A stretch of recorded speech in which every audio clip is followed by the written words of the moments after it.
Hello दोस्तों, तो आज हम बात करेंगे पीएम कुसुम योजना के बारे में, जिसमें हर एग्जाम में क्वेश्चन आता ही आता है। पीएम कुसुम योजना मार्च 2019 में शुरू की गई थी। ठीक है। मंत्रालय इसका नवीन एवं नवीनीकरण ऊर्जा मंत्रालय भारत सरकार द्वारा। ठीक है। और पूरा नाम है किसान ऊर्जा सुरक्षा एवं उत्थान महाभियान कुसुम। उद्देश्य है इसका सौर पंपों और ग्रिड से जुड़े हुए सौर ऊर्जा संयंत्रों की स्थापना करना। और लक्ष्य है इसका मार्च 2026 तक लगभग 34,800 करोड़ मेगावाट की सौर ऊर्जा क्षमता को जोड़ना। ठीक है। और इसमें घटक लगे हुए ABC 3 घटक लगे हुए इसमें। ठीक है। तो हम घटकों के बारे में पढ़ेंगे। तो घटक A, B और C। घटक A है वो 500 किलोवाट में से 2 मेगावाट क्षमता तक के नवीनीकरण सौर ऊर्जा संयंत्रों की स्थापना करना। ठीक है। जिसमें भारत में राजस्थान प्रथम, देखो घटक है इसमें प्रथम है राजस्थान है। ठीक है। और घटक B में 7.5 HP क्षमता तक के 14 लाख और सौर ऊर्जा चलित कृषि पंपों की स्थापना करना। और कंपोनेंट C है ग्रिड से जुड़े 7.5 HP क्षमता तक के 35 लाख सौर ऊर्जा से चालित कृषि पंपों का सौरीकरण। तो पहले में क्या है, पहले में कंपोनेंट A में है सौर ऊर्जा संयंत्रों की स्थापना करना, और कंपोनेंट B में है कृषि पंपों की स्थापना करना, और कंपोनेंट C में है चलित कृषि पंप है उसका सौरीकरण करना। ठीक है। तो पहले कंपोनेंट में भारत में राजस्थान का प्रथम स्थान है, यानी सौर ऊर्जा संयंत्रों में राजस्थान का प्रथम स्थान है। उसके बाद हम बात करेंगे वित्त सहायता। तो केंद्र 30% और राज्य 30%, टोटल 60% होगी सब्सिडी। ठीक है। बच गया 40%। 40% में किसान 30% बैंक ऋण ले लिया, 10% से स्वयं का कानून लगा दियो, तो किसान का कानून 10% ही लागो। ठीक है। फिर बाद अब कंपोनेंट के बारे में बात करेंगे। कंपोनेंट A प्रथम चरण में संचालन राजस्थान अक्षय ऊर्जा निगम लिमिटेड RRECL। ठीक है। दिसंबर 2024 तक 602 मेगावाट क्षमता के PPM किए गए। ठीक है। विद्युत क्रय अनुबंध किए गए।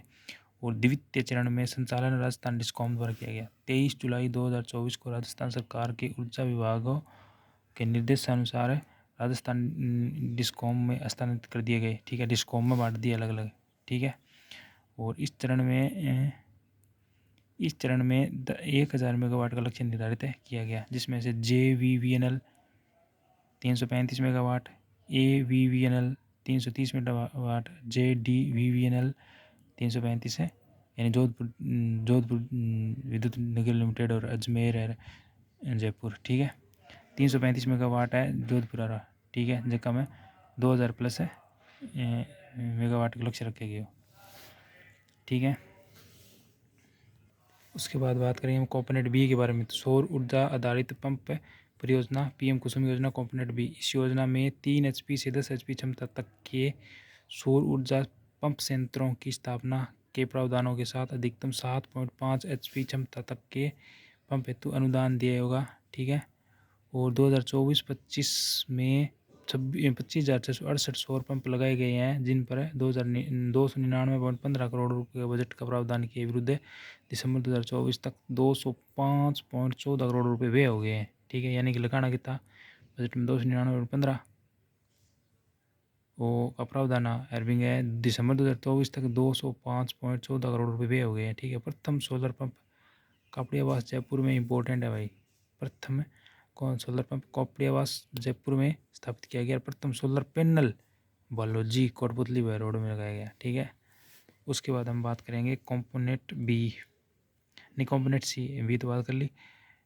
तो कंपोनेंट C है ना, ये भी इम्पोर्टेंट ही है। ठीक है। वैसे तो कंपोनेंट B इम्पोर्टेंट है। कंपोनेंट B इम्पोर्टेंट है क्योंकि इसमें सोलर पंप है। ठीक है। सोलर पंप भी लगाए गए और सोलर पैनल भी लगाए गए। फिर अब बात करेंगे C की। एक से अधिक अलग अलग कृषि फीडरों की बिजली की आवश्यकता अनुसार फीडर आपूर्ति कैंपस मोड या रेस्को मोड के माध्यम से स्थापित। ठीक है। और MNRE द्वारा 4 लाख पंप सेटों में सौर ऊर्जा कारिता करने का लक्ष्य स्वीकृत भी किया गया है। ठीक है। तो हमने तीनों कंपोनेंट पढ़ दी, जिसमें कंपोनेंट B अब ये वर्ष आ सकता है। प्रथम कंपोनेंट पंप कापड़ियावास जयपुर में कौन से कंपोनेंट में लगाया गया, तो कंपोनेंट B के तहत लगाया गया।